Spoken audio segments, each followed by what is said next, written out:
Musa payg'ambar alayhissalom Firavndan qochib ketyaptilar.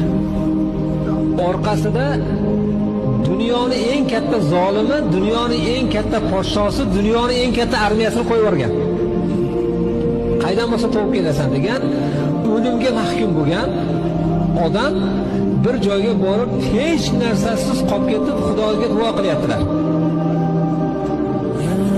Robbi inni lima anzalta ilayya min khayrin faqir. Ey Robbim, sendan keladigan yaxshilikka muhtoj bo'lib qoldim. Duoni ko'rdingizmi? Shunaqa deb duo qiling Xudoga. Xudo o'zi biladi sizga nima muhtojligini, nima kerakligini.